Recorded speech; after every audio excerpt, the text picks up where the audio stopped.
Bonjour tout le monde et bienvenue sur ma chaîne. On se retrouve aujourd'hui pour une nouvelle vidéo qui va être une review de mon nouveau tank impérial. Donc c'est parti. Alors de prime abord on pourrait se dire que c'est un turbo tank modifié, ce qui est factuellement le cas. Sauf que ce tank hybride n'est pas conçu pour le tout-terrain mais plutôt pour des zones un peu urbaines et étriquées.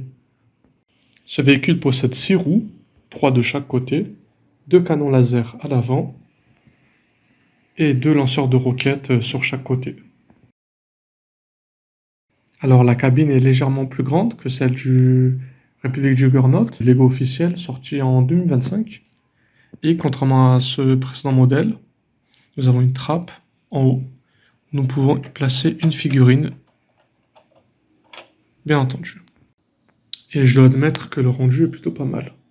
Pour ceux qui se demandent comment j'ai réussi à accomplir ces angles-là sans utiliser de bar and clips, c'est tout simple. Voyons voir la technique utilisée. J'ai utilisé des charnières différentes. Voilà, qui assure une bien plus grande solidité à travers le temps et les manipulations. Voilà à quoi ressemble le sommet du tank et nous y trouvons à l'arrière une trappe assez bien détaillée, avec tout juste ce qu'il faut comme détail. Bien évidemment, la trappe s'ouvre, malheureusement elle n'atteint pas le sol, à mon plus grand regret, ce qui est donc un défaut pour ce mock. Le tank est assez bien fonctionnel avec les mêmes suspensions que le set officiel, pouvant rouler sur des obstacles. Il y a évidemment un autre brin de jouabilité avec ces stud shooters. Et sans plus attendre, nous allons attaquer la partie intérieure du tank. Alors, le toit de la cabine de pilotage ne repose sur aucun stud, donc elle est très facile à enlever. Et les panneaux supérieurs reposent sur à peine quelques tenons.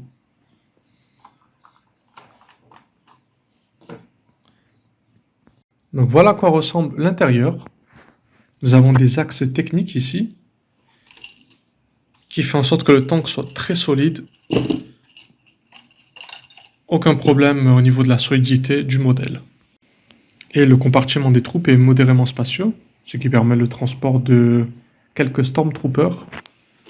Bon, bien sûr, il n'y a que 3 sièges pour eux, mais beaucoup plus peuvent se tenir debout dans le tank. J'ai fait en sorte que la cabine de pilotage soit assez détaillée, avec le plus de points de contrôle possible. Donc c'est tout pour cette vidéo, j'espère que vous avez apprécié autant que moi. N'hésitez pas à me dire en commentaire ce que vous pensez de ce mock. Et je vous dis à la prochaine pour de nouveaux mocks. Bye bye.